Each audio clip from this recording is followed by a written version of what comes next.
Okay, so your spouse and your 2 kids have convinced you that it is time to join the 21st century and get rid of your 1997 cell phone and get a smartphone plan for your family. Your spouse is not very technologically savvy, but your kids just want the newest, latest thing. They want what everybody else has got, and you finally caved and you're like, okay, it's time that we do this. So the first thing that you need to do is you need to determine which plan is going to be the best for you.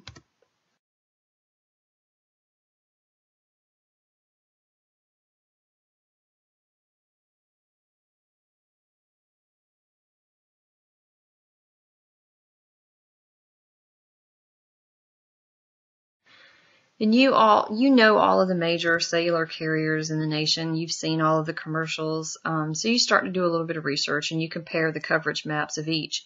And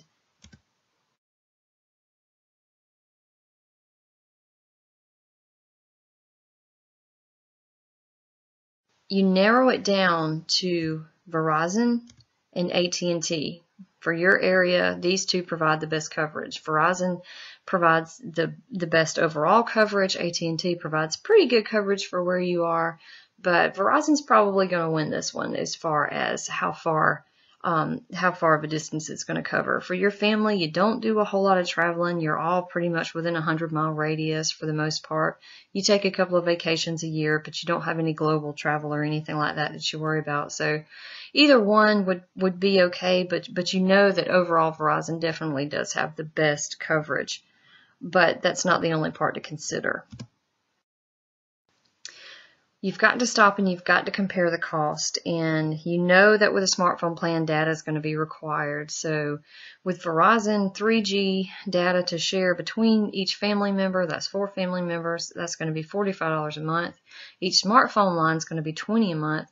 Plus, since you don't have smartphones to carry into this service, you're going to probably pay each month for that phone unless you want to pay outright, which is, anywhere from $500 to $600 a piece. You're probably not going to do that. And that's going to run you about $162. With AT&T, you do get more data, and it runs about the same amount, but you have a contract. And while you are paying for the phone with Verizon, you don't technically have a contract anymore with Verizon.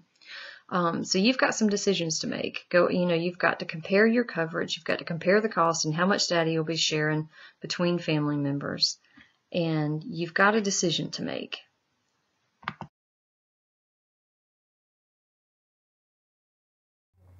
So what we have here is the Samsung Galaxy on the left and the iPhone on the right. It talks about the videos and the camera quality on both sides. It just all depends really on what you already have and what you're into, as far as if you're an iPhone type of person or a Samsung type of person, and what you go with, and as far as the new qualities that they offer. As you can view here, we have several different price points for the companies, and this is just the base price. You may find better pricing if you go under contract, as that's how they make most of their money anyway.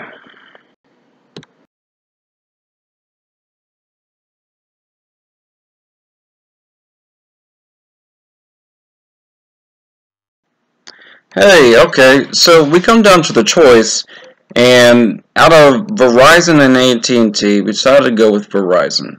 They're comparable in cost, but in regards to service, Verizon is the much better choice for the Middle Georgia area. So having a more reliable service may be better for getting a little less with Verizon. And the phone we decided to use was the Samsung Galaxy S6 Edge Plus. This phone is very technologically advanced. I think it beats out the iPhone, and it's very compatible. You can set it to compatibility mode that reduces the functions, while still retaining everything.